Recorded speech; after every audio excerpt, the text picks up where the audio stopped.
Sí, profesor, muy buenas tardes. Continuando con la exposición acerca de la crisis financiera de México en 1994, procedo a detallar los siguientes puntos, ¿sí?, que se muestran en las siguientes diapositivas.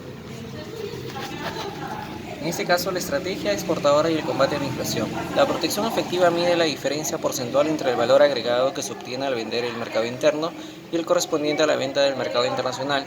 Es en ese sentido un indicador del sesgo antiexportador y de la rentabilidad mercado externo con relación al mercado interno.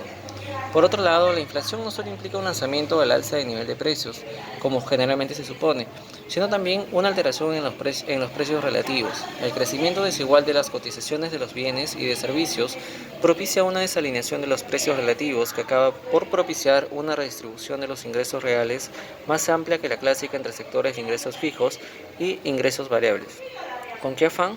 Con el afán de defender sus ingresos reales. Los agentes económicos se ven imposibilitados de no incrementar sus precios si sus expectativas le dicen que los demás no detendrán los ajustes económicos. Si adicionalmente esperan que esos movimientos sean proporcionalmente mayores a los previamente realizados, la tasa de inflación tenderá a elevarse por encima de la registrada en el pasado. El gobierno tomó muchas acciones que finalmente tomaron el gobierno de turno y la implicación del resto total de Latinoamérica.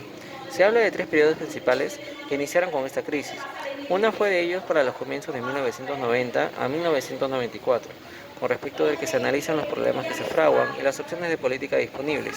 Entre marzo de 1994 y diciembre del mismo año, se enfatizaron otra vez opciones existentes.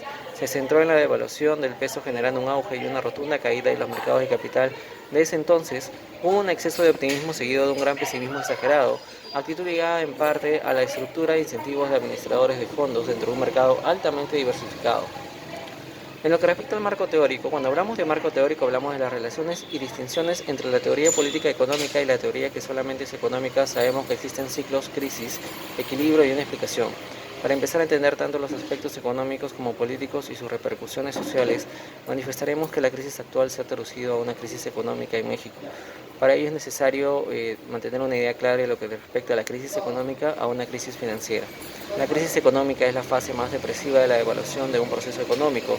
En recesión se entiende que este es un movimiento cíclico que ayuda a que la economía descienda y comprende más o menos de 2 a 3 trimestres de continua disminución del Producto Nacional.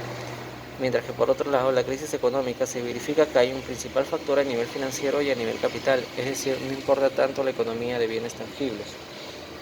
De entre ese tiempo, casi llegando a 1994, tuvieron lugar diferentes transformaciones estructurales, repercutieron en el mercado de trabajo e ingresos de la población. Se combinaron diferentes factores que contribuyeron a una falta de crecimiento e interrupción notoria en cuanto a lo que son tasas y precios de productos en este país, casi para llegar a la época de los 70. La mayoría de las economías atravesaban por una marcada recesión en México. Se generó descubrimientos importantes yacimientos de petróleo, posponiendo así el déficit público y la deuda corriente a principios del año 1982. La declinación en la dinámica geográfica empezaban a sentirse dentro del país de México, pero no era tan perceptible como ya habíamos mencionado antes aquí, sino que se generó una reducción de salarios y demanda de empleo, influyendo en el crecimiento del fenómeno urbano. Se recomendaba que exista un ajuste económico, ya que en ese entonces el nivel inflacionario generó la variación de precios y el crecimiento de la economía tuvo un lapso moderado en el incremento del PBI.